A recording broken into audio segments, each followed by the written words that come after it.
In my last video, I have explained you the chapter, the fun they had. Today let us continue with the same chapter. Sure, they had a teacher, but it wasn't a regular teacher, it was a man. A man? How could a man be a teacher? Well, he just told the boys and girls things and gave them homework and asked them questions. A man isn't smart enough. Sure, he is. My father knows as much as my teacher. He knows almost as much, I betcha. Betcha, it means bet you, I am sure. So Margie was surprised that how a man can be a teacher because now they are having a mechanical teacher. So Tommy explained this, a man is a teacher and a man gives homework to boys and girls and asks them questions. So Margie said that isn't a man smart enough to know everything? Tommy said that yes, a man is smart enough to know all the things and my father also knows as much as my teacher. Margie wasn't prepared to dispute that. She said, I wouldn't want a strange man in my house to teach me. Tommy screamed with laughter. You don't know much, Margie. The teachers didn't live in the house. They had a special building and all the kids went there. And all the kids learned the same thing? Sure, if they were the same age. So Margie said, I don't want any strange man to come to my house and teach me. Then Tommy was laughing because he says, Margie, you don't know much. Teachers, they are not coming to a house. There is a special building and when where all the kids went there and teacher teaches there. So she asked, like all the kids learn the same thing? So he says if they are having the same age.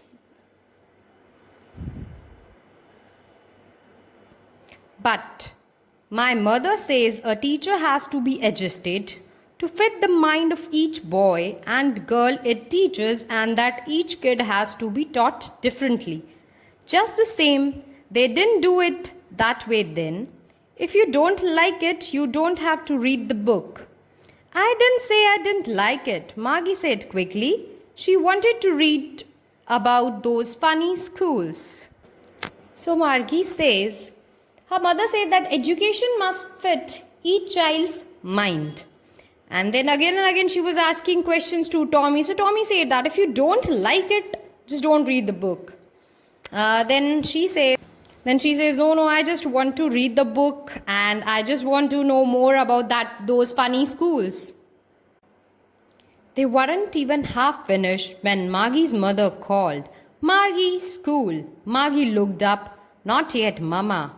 Now, said Mrs. Jones, and it's probably time for Tommy too. Margie said to Tommy, can I read the book some more with you after school? Maybe, he said nonchalantly. He walked away whistling, the dusty old book tucked beneath his arm. Nonchalantly means not showing much interest or enthusiasm carelessly. Margie went into the room. It was right next to her bedroom and the mechanical teacher was on and waiting for her. It was always on at the same time every day except Saturday and Sunday. Because her mother said little girls learn better if they learned at regular hours. Now it is the time for Margie and Tommy for the school. Margie goes into her schoolroom in a house where the mechanical teacher stands. It is already waiting because the lessons are always at regular hours. The screen was lit up and it said, today's arithmetic lesson is on the addition of proper fractions. Please insert yesterday's homework in the proper slot. Margie did so with a sigh. She was thinking about the old schools they had when her grandfather's grandfather was a little boy. All the kids from the whole neighborhood came, laughing and shouting in the schoolyard, sitting together in the schoolroom, going home together at the end of the day. They learned the same thing so they could help one another with the homework and talk about it. All the teachers were people. The mechanical teacher was flashing on the screen when we add fractions 1 upon 2 and 1 upon 4. Margie was thinking about how the kids must have loved it in the old days. She was thinking about the fun they had. This computer screen was flashing that today's lesson is proper fractions and insert your homework. Margie was doing all this with a sigh. Sigh means she was feeling sad. She was doing it, but she was not happy. She was just thinking about those old school when our grandfather's grandfather was a little boy, and when all the kids from their neighborhood, they went to school, they were laughing, they were sitting together, they have fun in their school room, and again they are coming back to home, they are enjoying, and they are helping each other in their homework, and the teachers were man.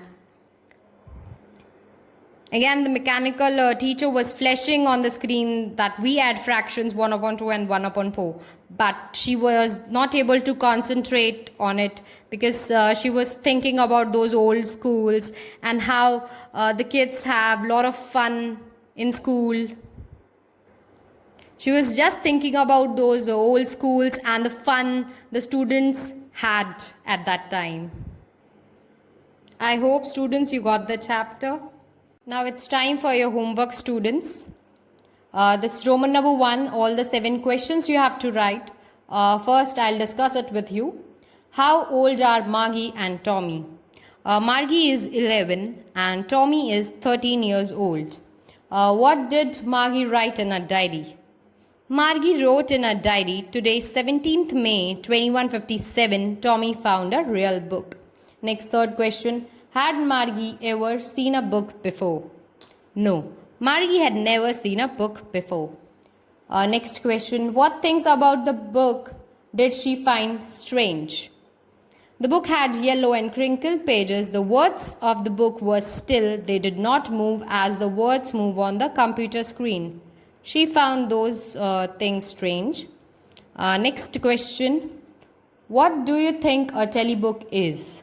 A telebook is displayed on the television screen and the text of a telebook is similar to a book. Next question. Where was Margie's school? Did she have any classmates? Margie's school was near her own bedroom. She did not have any classmate. Next question. What subjects did Margie and Tommy learn? Margie learned geography and mathematics and Tommy learned history and mathematics. Then this Roman number 3, all the 8 questions you have to write. Now we have discussed some questions, so I hope you can write these 8 questions by your own.